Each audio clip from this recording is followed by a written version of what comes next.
let's finish off on, let's kind of go through a recap of on what we've covered over the last couple of lectures. So we started out talking about the data that we have access to, and in particular the survey data that's coming online towards the end of your graduate career or the first year or so in your postdoc. We also talked about how you can get simulated variations or simulated data sets that relate to the projects such as the LSST, and how you can use these to develop your analysis algorithms for working with LSST data for when it comes online. And we discussed about why do we want to do that. We want to do that because scaling up an algorithm that you use today to data sets that are 1,000 times larger is non-trivial. And then the second lecture, we went through one of the questions that you may want to apply to data, which is dimensionality reduction. How do I take a data set, in the case that we were looking at, examples of spectra, which could equally be examples of thousands of observations of the same object observed over a period of about 10 years, and how do I reduce that dimensionality to something that is manageable, that I can run either a clustering algorithm on or I can fit models to. And we saw the different techniques, and we looked at some of the pros and cons of these approaches. Right? Linear approaches such as principal component analysis or independent component analysis. Nonlinear approaches such as local linear embedding. And then in the hands-on, we walked through examples of how to use AstroML to actually reproduce those figures and redo those analyses. And we saw that using Python with a handful of lines of code, you could read in one data set and do exactly the same. You could do many different analyses on those data in a fairly manageable way. So if you think about it in terms of the context of what Darren was talking about and then what Herad was showing you, you should now be able to take data or generate data from simulations or from observations, load it into your own database, index and query that database, return the data to your hard drive or directly into memory using Python, and actually do an analysis on those data. So you're beginning to be able to put together all of the various tools. So the last thing that we're going to cover in this lecture is the question of time domain data. So the interesting aspect about projects such as the LSST, and also even precursor surveys such as PanSTARRS, which is effectively a 1-meter telescope in Hawaii, or the Dark Energy Survey, which is at CTIO in Chile, or SkyMapper in Australia, is that we're beginning to take large-scale observations in the temporal domain, which means that we're going to observe the same part of the sky many times over a number of years. So what can you do with that? You can look for moving sources, you can look for variability, you can look for transients. And what we're going to focus on here is the ability to analyze this time series of data, and also to look for what is the period within my data, and also what is is there any evidence for features or transients within my data? And we'll look at the different tools and ways of working with those data as we go through. So in the second lecture, I decided that we have to have quotes from famous scientists. Ernest Rutherford has a fairly strong pedigree in terms of experimental science. And his statement was, I guess, late in the last century, is that if your experiment needs statistics, you ought to have done a better experiment. And that's a kind of an interesting thought process to go through, because what he was really saying is you have to be able to look at the data, and you need to be able to see something that's like a 5 sigma or a 10 sigma result to believe it. You can't apply complicated or sophisticated statistics to drag signal out of the noise. Right?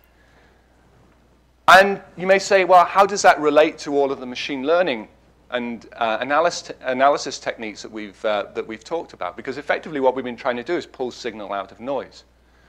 But in reality, we're talking about the same thing. When we do projects such as the LSST, we invest enormous amounts of time in understanding the calibration, systematics, as well as the statistical noise on the data. So we're trying to extract signals from large data sets, but we are generating the surveys and the surveys and simulations that are capable of doing that. So the signal is within the data. It's not that you're just trying to pull signal out of noise. Okay. So time domain. In the first lecture, I showed an example of a light curve. This is a light curve for an RR Lyrae star. The light curve itself was derived from simulated data. So a simulation of putting in a light curve for an RR Lyrae, observing that light curve with the expected cadence or series of observations that you're likely to get out of the LSST. And what we can see here in this light curve is the magnitude of the RR Lyrae star as a function of phase. So this isn't what you actually observe, right? What you actually observe is a series of observations over a period of, say, 100 days or so. Each one of those observations is noisy. Between those observations, there are gaps because of weather, where you couldn't actually do the observe the star or the field on the sky. And so we have noisy, incomplete data. And what we want to be able to do is to recover a light curve where effectively what we've done is we've estimated what the period of that variability is, and then we've folded all of the data using that period to recover the variation in the amplitude as a function of phase. And so you can do this both at high signal to noise, and these are the sorts of examples that you tend to see when we're measuring light curves from high signal to noise observations from, say, the Macho project.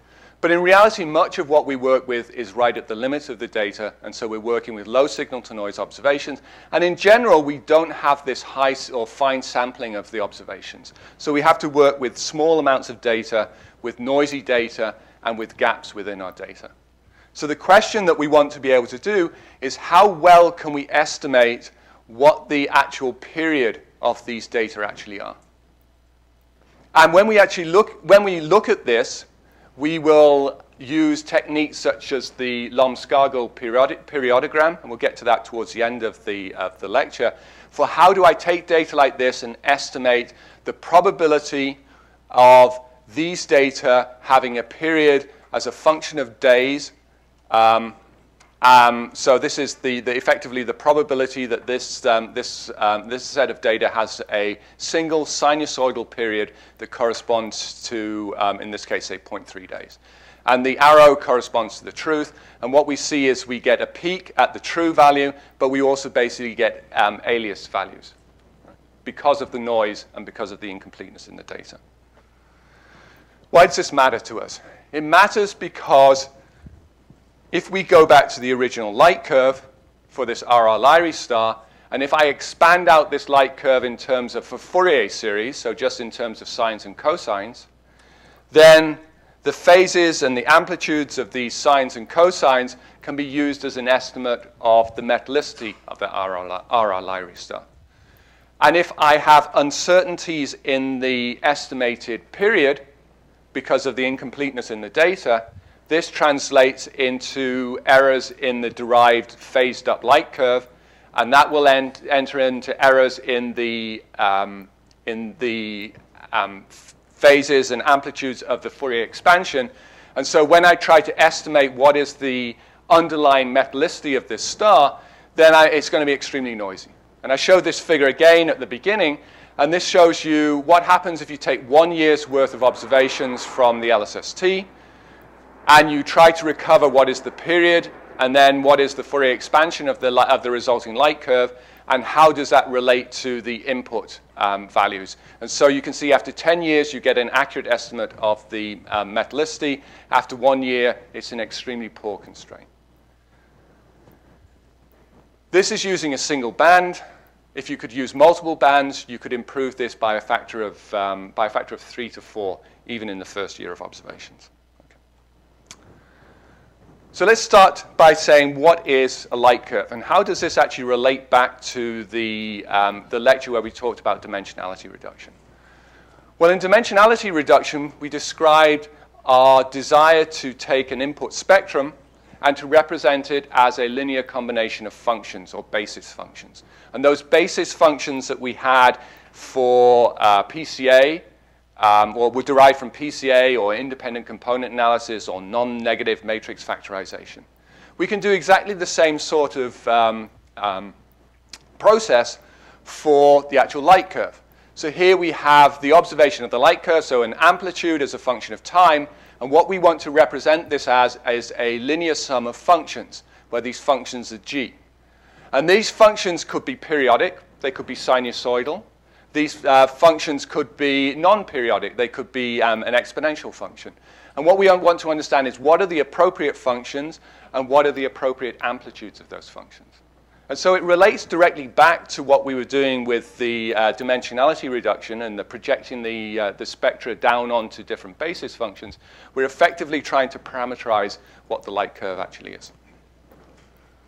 So what techniques can we actually use? Well, one of the most obvious techniques is just to apply a Fourier analysis. And if it's continuous data, then we can apply the Fourier transform. And we show here the Fourier transform h of f as a function of the real space or real-time light curve, h of t. And we can just define the Fourier transform and the inverse Fourier transform. And from a practical standpoint, it's important to understand that the way that engineering, electrical engineering and computer science and signal processing often define Fourier transforms with a slightly different way from the way we do with in examples such as numerical recipes, where numerical recipes defines the exponent with a negative sign here. The second aspect from a practical point of view is when you actually generate a Fourier transform of the data, the resulting Fourier transform is often packed in a slightly different way in the arrays, depending on the application that you're using, whether this is a Fourier transform using SciPy or NumPy, or whether you're using numerical recipes. So it's important to be aware that they pack their data slightly differently, and so you can't necessarily just go from one Fourier transform package to another and expect all of your processing or all of your analysis to work out of the box. So you have to be aware of the different conventions within the different fields. So physicists tend to describe the Fourier transform, inverse Fourier transform with a negative sign here. Okay. What can I do once I've undertaken the Fourier transforms? Well, I can do filtering of the data, effectively just convolution. Or if I wanted to derive the underlying, I can deconvolve the data if I know what the Fourier transform of my smoothing kernel actually is. I can derive correlation functions and autocorrelation functions. And I can derive power spectra to describe the properties of the input signal. So let's look at a couple of these things. So the power spectrum is just defined as the amount of power within a frequency band of f and delta f, just given by the power spectrum or the power spectrum density shown up here. In terms of if I had a very simple light curve, so I had a function that was h as a function of t, just described by a single sinusoidal, then if I was to estimate or measure the Fourier transform and then the power spectrum associated with that single sinusoidal, I get a delta function where the frequency or the position of that delta function in frequency space would just correspond to 1 over t. If I want to do this inside of Python, there are a number of different packages you can use. There is both SciPy and NumPy have their own Fourier transforms. SciPy tends to be a little bit faster than the NumPy implementation. One of the faster implementations outside of SciPy and NumPy is called FFTW. And FFTW also has a Python wrapper around it. If I wanted to stick with using the implementations inside of AstroML, then a simple way to calculate do a Fourier analysis and calculate the power spectrum of an input data set is just to use FFT-PACC, which comes from SciPy. You just calculate the Fourier transform of the input data, multiply by square it, take the absolute value, and you get, and then you plot up the power spectrum as a function of frequency. So again, it's a relatively straightforward way of actually using Fourier analysis inside of Python. Now, one of the challenges that you have to face, and we're going to go through all of these components as we go through the lecture, is most of the time we work with sampled data. It's extremely hard to get away from the sampling of the data.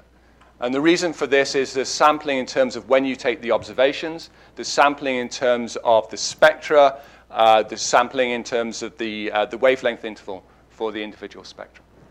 So you often have to work with sampled data, and then the second thing that we're going to face is once you go beyond just uniform sampling, you have to account for uneven sampling, which was basically the example that I was showing you of the light curve, where we have this series of observations where there's gaps within the observations. If you're working with sample data, you can write this, the Fourier transform in its discrete form and use the fast Fourier transform. So this is exactly the same definition as we had for the continuous description of Fourier transform for continuous data. And instead of it being an integral, it just ends up being a summation over the time series or over the frequencies. The power of the working in the discrete form is the fast Fourier transform is order n log n, which means it's faster than the naive approach is n squared. And each of both NumPy and, as I said, SciPy both have fast Fourier transform implementations. And as I mentioned, SciPy tends to be a little bit faster. And they're independent implementations. If I'm thinking about sampling, I have to think about how well I'm sampling the data and whether my data are band limited or what is the Nyquist frequency associated with my data. So what do I mean about band limited data?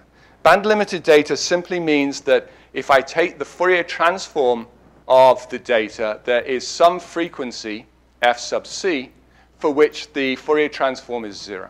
Beyond that, the Fourier transform is 0. So there is no high frequency information beyond that. So how does that relate in terms of my time sampling of the data? Well, it turns out that if I have, there is a resolution limit, which corresponds to the Nyquist sampling, and this resolution limit in time corresponds to 1 over, or a half of the Nyquist frequency, at which the light curve itself appears smooth. So what does that mean? What that means is as long as I'm sampling, as long as the delta t, as long as I'm sampling with a delta t less than the time corresponding to half of the Nyquist frequency, then I can recover the continuous light curve from the sampled light curve. And the way we actually recover this is using sync shifting or sync interpolation, and this is often referred to as the Shannon interpolation formula. And you can see that to do this, you do a summation over all k. And one of the questions is, this is an infinite summation from -infinity to infinity. So how does this actually work out that you actually derive the continuous function?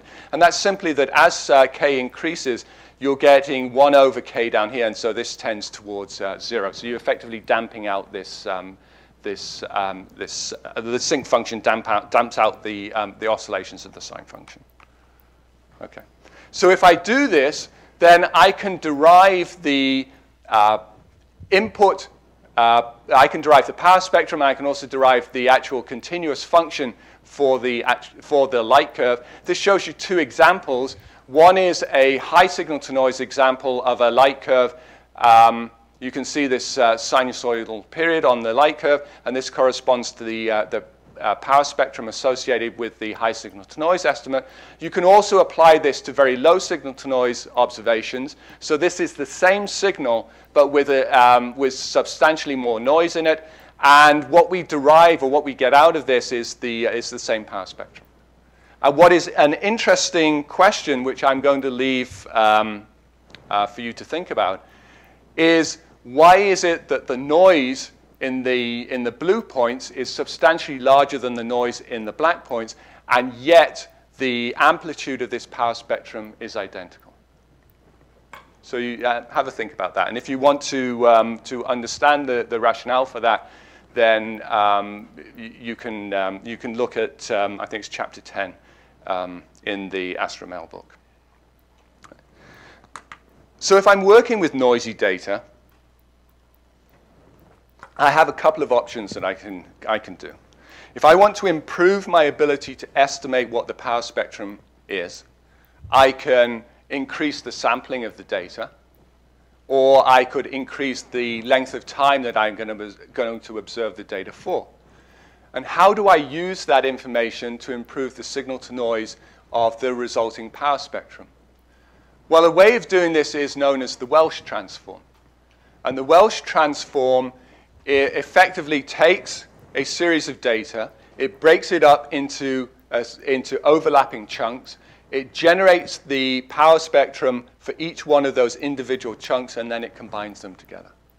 And this shows you an example of applying the Welsh Transform to a series of data. These data come out of LIGO, so the gravity wave experiment. And this is 10 seconds of LIGO data, and this corresponds to one of the chunks of data that we're going to average over. If you were to just take the power spectrum of this one 10-second chunk, then what you're going to get is a power spectrum that looks like this. It's the gray power spectrum that you can see here. You can see it's extremely noisy. There are lots of peaks in the power spectrum, so there's lots of aliasing in terms of trying to understand what is the underlying frequency within these data. If you combine this using the Welsh Transform, and so you take, instead of 10 seconds, you take 240 seconds, and you break those 240 seconds into 10-second intervals, and then you combine this by averaging the power spectrum of each one of those overlapping windows, you get the black line shown here. And so you get an increased signal-to-noise in terms of your estimate of the underlying power spectrum. So this is how you can use multiple data sets or extended sampling of your light curve to derive a high signal-to-noise power spectrum. Is the result sensitive to how long an interval you chunk over? Yes, effectively. So that's one of the things you have to optimize over. And in fact, so what you have to think about is what is how you choose your window is effectively defining what range of frequencies you're sensitive to in terms of the power spectrum. Right. So, for example, if you had done 11-second windows, would the result be very different? No, not substantially, because we're looking at, it depends on where the features are in your power spectrum. If you want to apply the Welsh Transform in Python, one of the interesting or frustrating aspects about Python is that because it is being developed so actively across a broad range of different communities, you'll find different analysis tools spread out across many different sub-packages. And so most of the stuff we've been talking about to date has been SciPy and NumPy and scikit-learn as having the majority of the analysis tools. In terms of the Welsh Transform, you can actually find an implementation of the Welsh Transform in matplotlib. And so you can just apply the data. You can determine how many components or what's the window that you wish to average over is defined by n FFT. And this just tells you what the underlying frequency of the data are. And so by applying the matplotlib, you derive a power spectrum density, which comes out as the Welsh estimate of the power spectrum. So we've generated the Fourier transforms. We've done this in terms of continuous data. We've done it for discrete data in terms of the fast Fourier transform. What can we start doing with the data once we have it in a Fourier in Fourier components? Well, one of the obvious things we do, which relates back to the dimensionality reduction, is the filtering of the data. Now, you always need to take a step back, and I'll come back to this again in a couple of slides. when you're filtering the data, in general, you're losing information. So if you're fitting a model to a data set, often what you want to do is to apply that model or do that regression on the raw data themselves, rather than filtering the data. When we were working with dimensionality reduction, much of what we were trying to do was not just generate a high signal-to-noise implementation or a high signal-to-noise representation of the underlying spectrum. We were trying to reduce the dimensionality so that we could apply clustering algorithms in 2 or 3 or 4 dimensions rather than having to do clustering algorithms in 4,000 or 5,000 dimensional space. And so we were trying to increase the simplicity of the analysis that we could do on the data. But if you were just purely fitting a model, say I wanted to fit a single sinusoidal model to these data, it's better to actually work with the raw observations where you know the noise and you know that the correlation properties within the noise, rather than filtering the data before you try and fit the model. So you always have to think a little bit about this when you're working with the analysis of the data. If I do want to suppress or filter the data, one of the common techniques is to use a low-pass filter. So in this case, what we want to do is we want to suppress frequencies greater than f sub c. And to do this in the Fourier domain, this would just mean taking the Fourier transform of your signal, of your data, multiplying it by the Fourier transform of a kernel, and then inverse Fourier transforming it. And this is just in real space or in time space is just a convolution. And so it's directly related to techniques such as kernel density estimation. Now, in principle, what I could just do is I could take the filter that I'm interested in for my low-pass filter, and I could just set all of the frequencies beyond this f sub c frequency and set it to 0. And that will give me a nice, sharp filter that I can apply as my low-pass filter. The problem with this is it causes ringing within the resulting smooth transform. And that's because of the sharp edges of this filter. The optimal filter, and there's some really nice derivations of this that if anyone's interested at the end I can point them to, is often referred to as the Wiener filter. And what this is doing is it's minimizing the mean integrated square error between your reconstructed smooth light curve and the input light curve. And the definition of the Wiener filter is just the power spectrum of the signal divided by the sum of the power spectrum of the signal plus the power spectrum of the noise. And so how do we actually calculate this? Right? So this is just the signal, and that's the noise. How do we calculate this? Well, the typical way to calculate this is to take the input data, assume a model for the underlying signal, assume a model for the noise, and I'll walk through an example in the next slide of this, and then fit this model of a combination of the power spectrum of the signal plus the power spectrum of the noise to your observed power spectrum density from the data.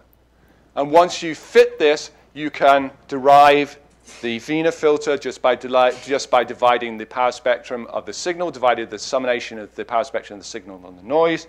That defines the Wiener filter.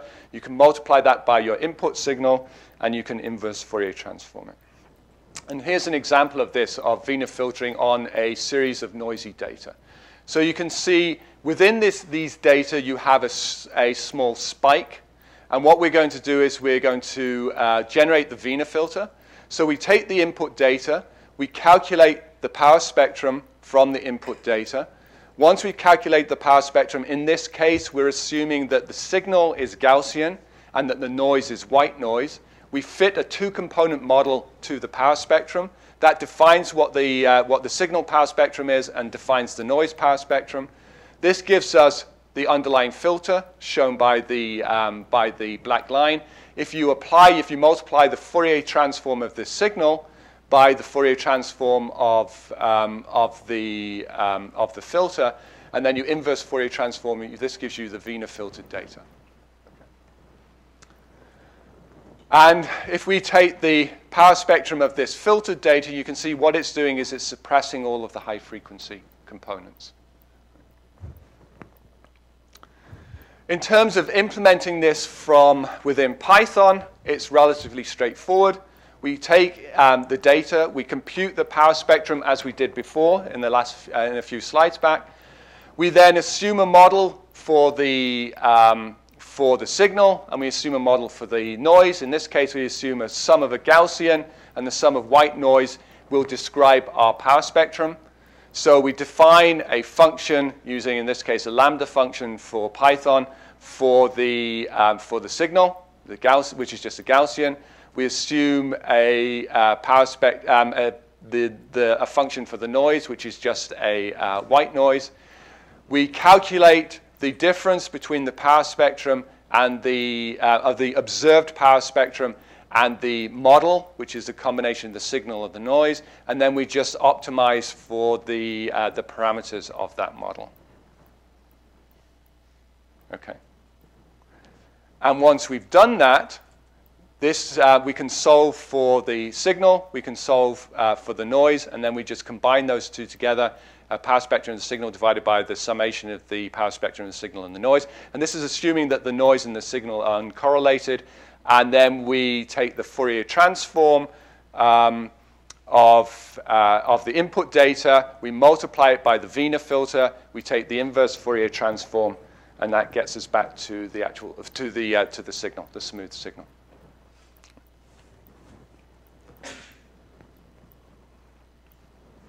What other things can we do?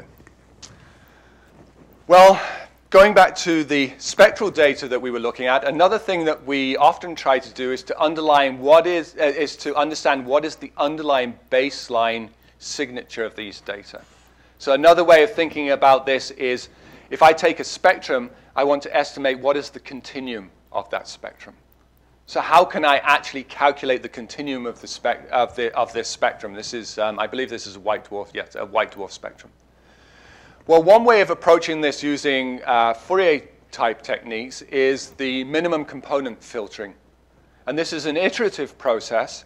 And the iterative process works by taking your input spectrum, masking out regions where you believe there are features. In this case, these broad absorption line features, or these strong absorption line features. So we'll mask out these regions here and here and here. And then for the unmasked data, we fit a polynomial. This polynomial describes the distribution of what we estimate what the continuum is if we're just masking out the features within the data. We then subtract off this continuum estimate, this polynomial estimate of the continuum, and we take a Fourier transform of the result of the residuals. Now, clearly, our initial estimate of the baseline signal or the continuum is not going to be particularly accurate. And that means that there are going to be low-order components left in the, or low-frequency components left in the residuals, right, which correspond to residuals in our estimate of the continuum, just because the polynomial didn't work particularly well. So what we do then is, or what you can do then, is you can take the Fourier transform of the resulting signal, or these residuals. You can apply a low-pass filter, so you're filtering out all of the high-frequency components, and all of the high-frequency components hopefully are all of the absorption lines that you see here.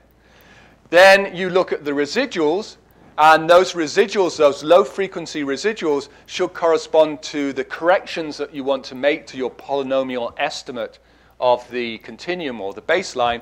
And so you inverse Fourier transform these residuals, and you add it back to the baseline fit. Right? And you can do this in an iterative way. So then you have a new estimate of what the continuum is. You can subtract that new estimate. You look at the residuals, and so on. And you iterate through this process. And you can actually iterate through the masking that you're working with at the same time. Yeah. Why don't you what? Sorry. It doesn't matter what your underlying baseline model is. All you're trying to do is to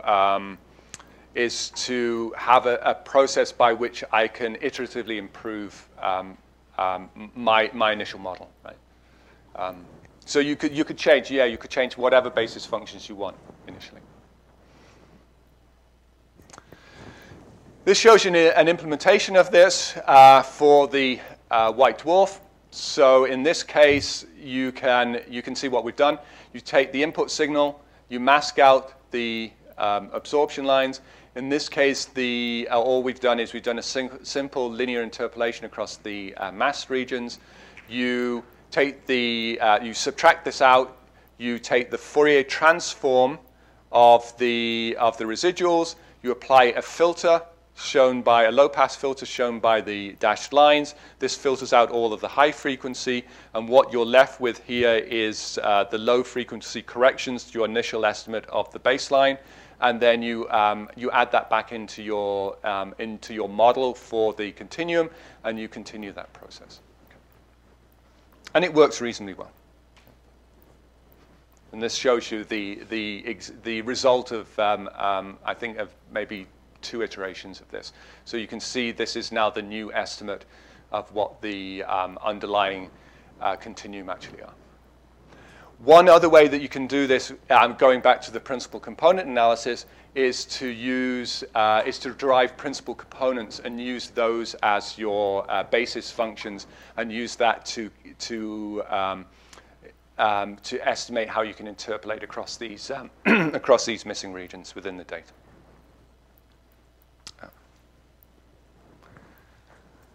So we've looked at input data.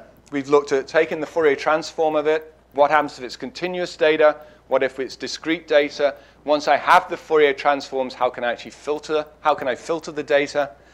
The next thing we want to think about is there a way of estimating whether there is a signal within my noise? Right?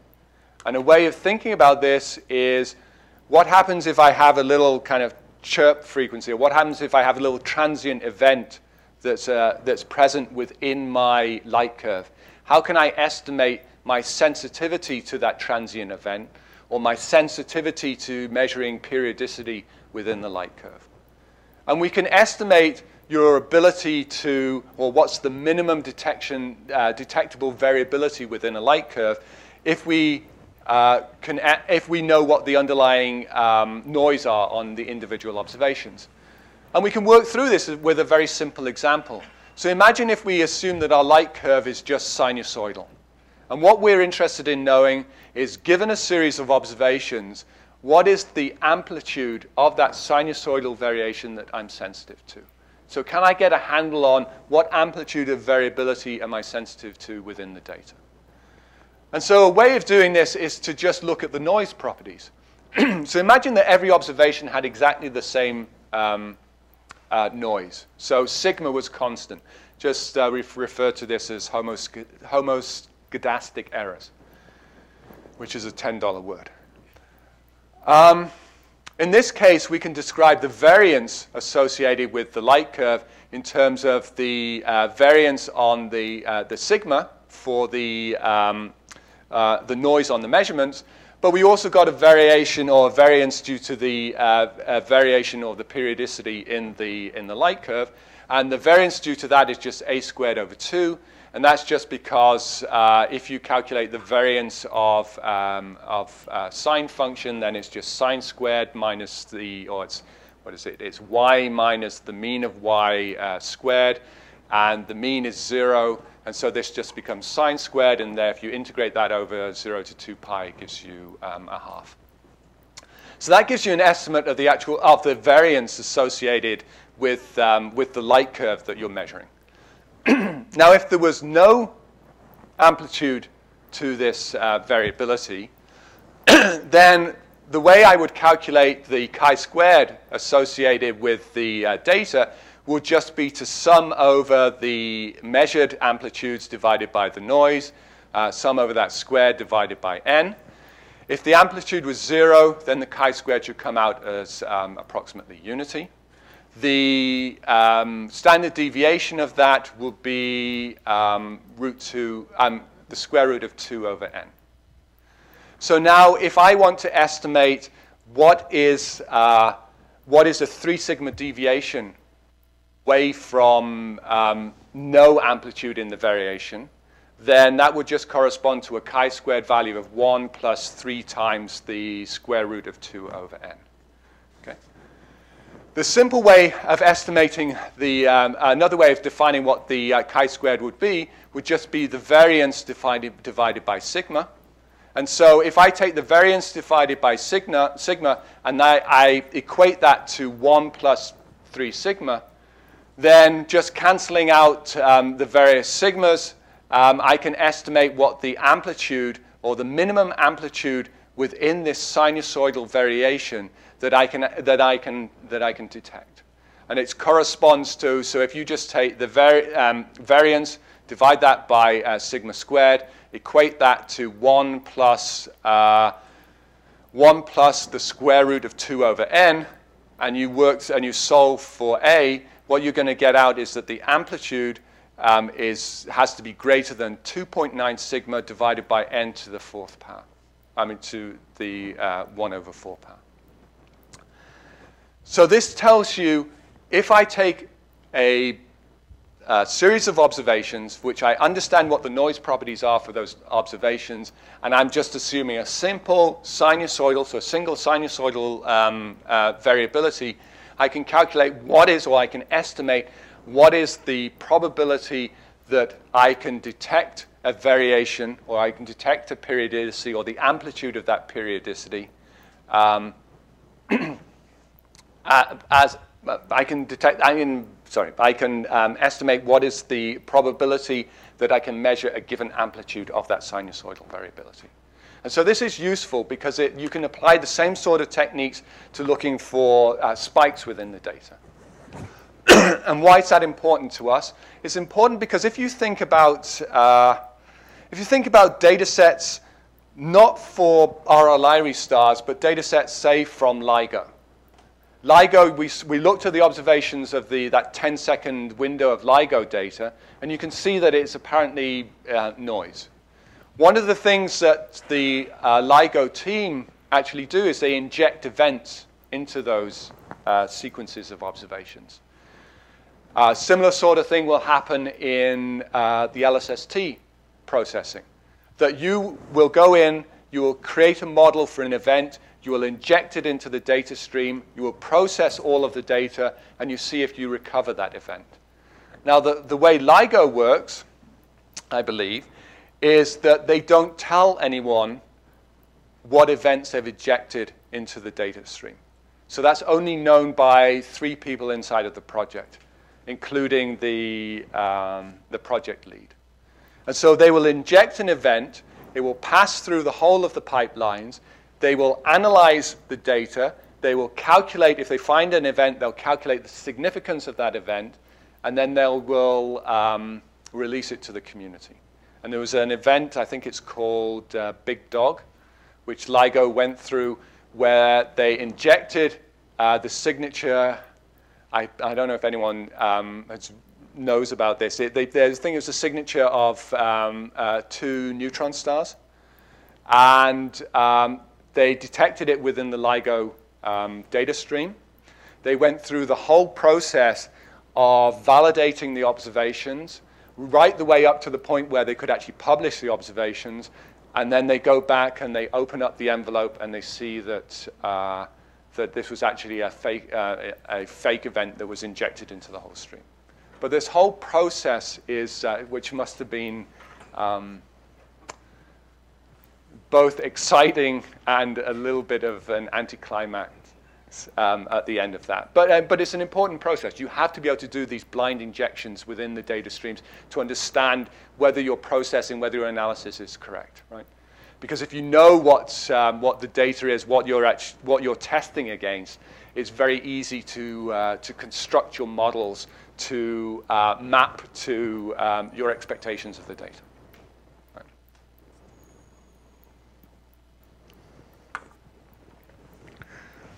Okay, so the last thing we want to talk about, we've looked at filtering the data, we've looked at looking for amplitudes of variability. And all of that is assumed that we know what the underlying frequency of the variability of the data actually are.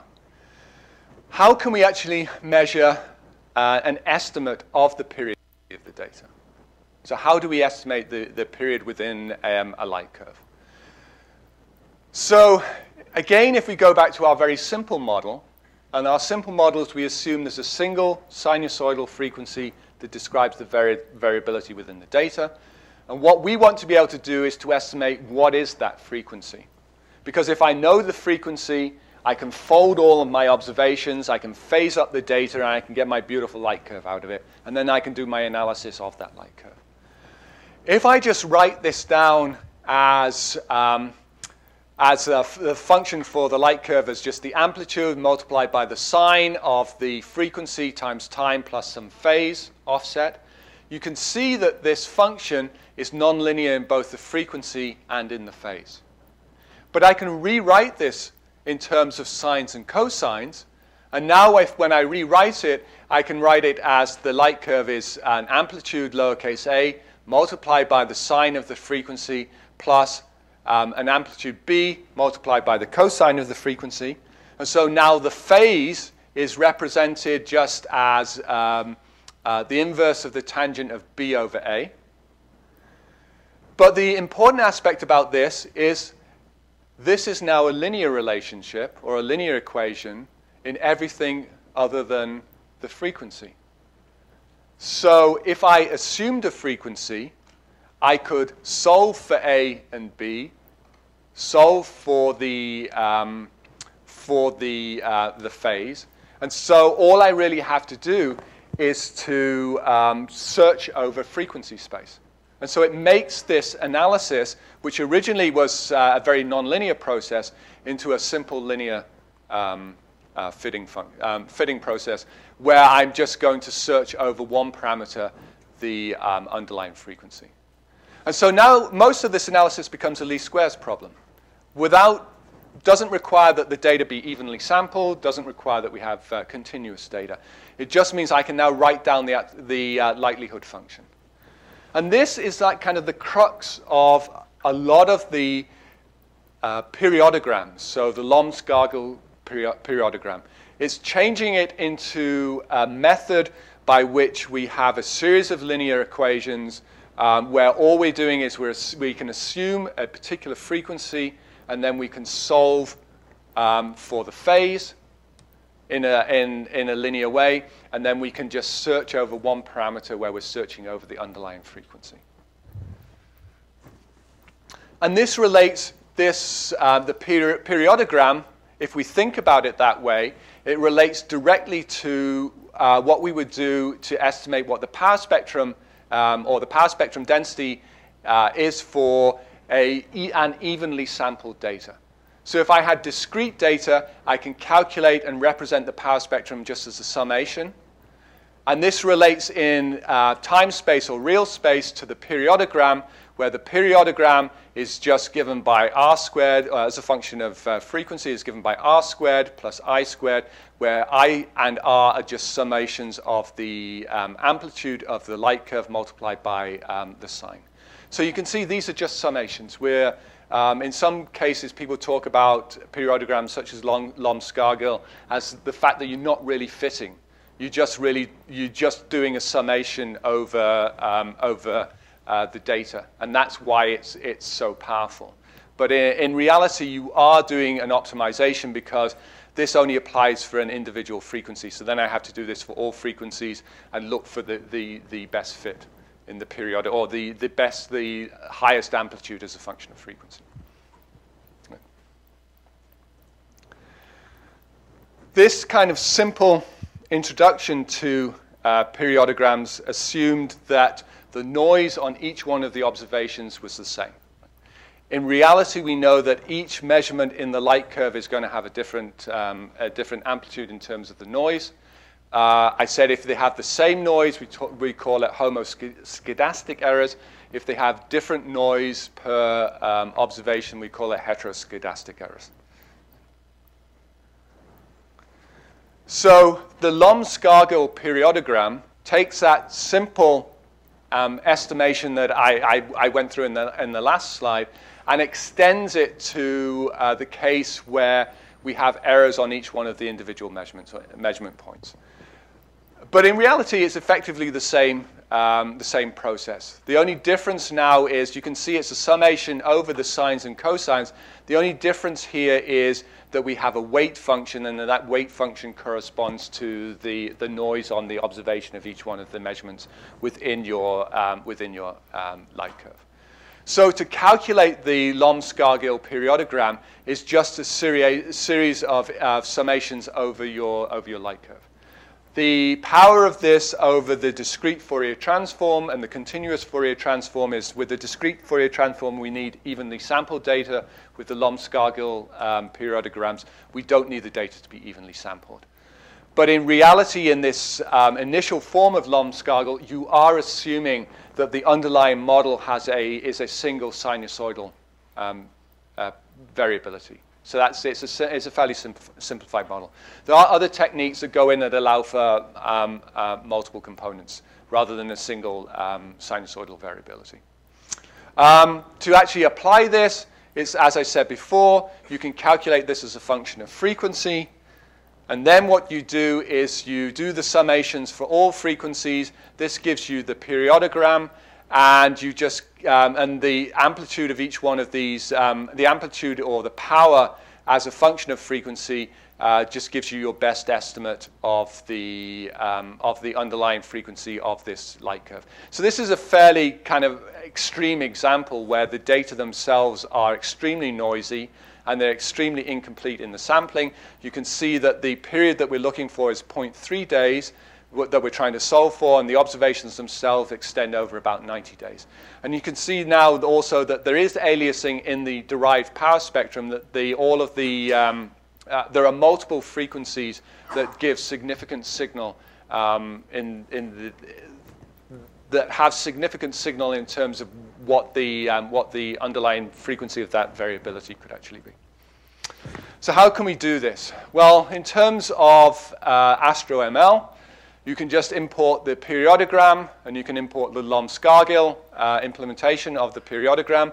And I'll talk about one slight variation on the standard Lom-Scargill approach that we have to be careful about.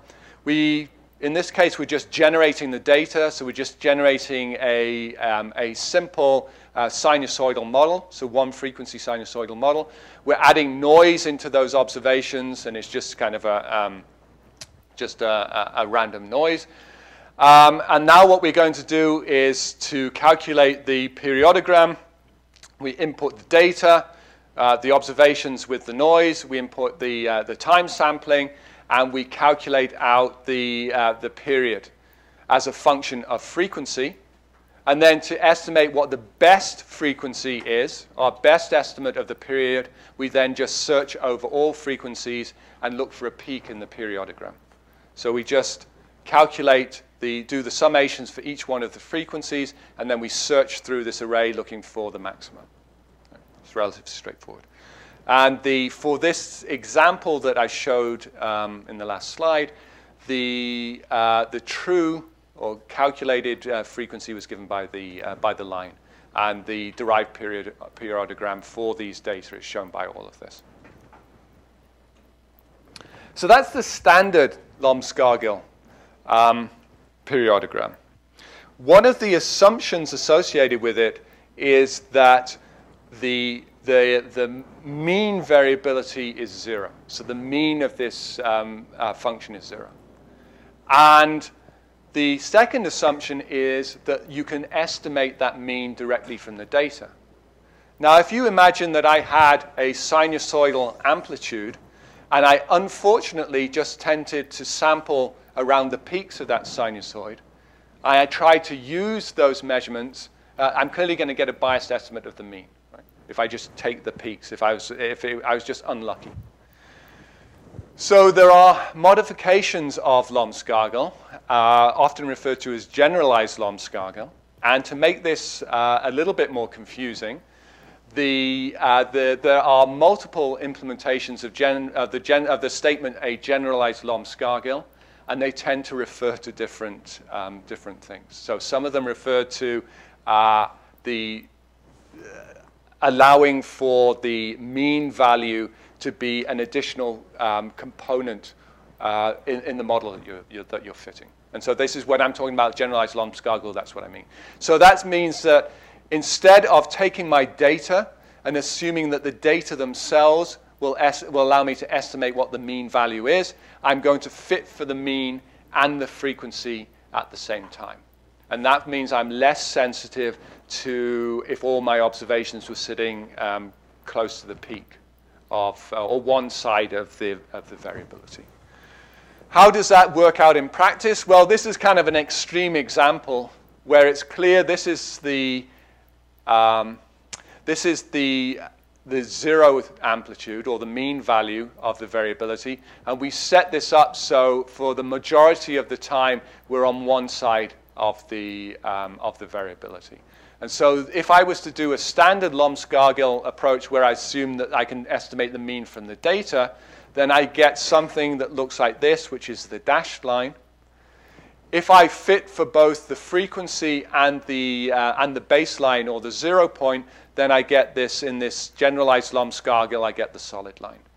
And so all this is really saying is you have to be careful about the data that you're working with to ensure that the model that you're fitting is appropriate to the data. So the model that we were fitting here was not appropriate for the data because we couldn't estimate the mean. So we actually improved the model, and we get a better estimate of the periodogram. What would happen if your signal would be just a sawtooth with a lot of high frequencies in it? And you would fit the best sinusoidal frequency to it. So there are additions to or modifications of Lom-Scargill that make a more complicated model. So they're not just fitting a single sinusoidal frequency. There are other ones that try and fit summations of cosines and sines. Right.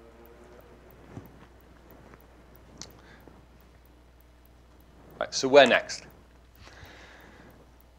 All of the examples that I've shown here, you can go through in the book. All of them have the associated Python code. What you've seen from, particularly yesterday when you were building your own databases, as Harad was showing you, and also the interaction between those databases with TopCat. We showed you how with the dataset tools, with AstroML, you can go out and query the Sloan archives and pull in data. And you can either query it directly from the catalog archive, or you can query it from the archive that has the underlying spectra or images. You could modify that to query any of your own internal databases.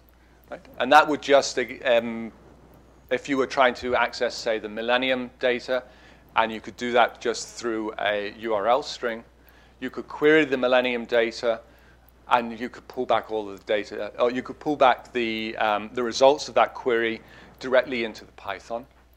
Store that within the data arrays that we've been working with AstroML, and then apply all of the techniques that I've shown you in terms of spectral analysis or in terms of time analysis.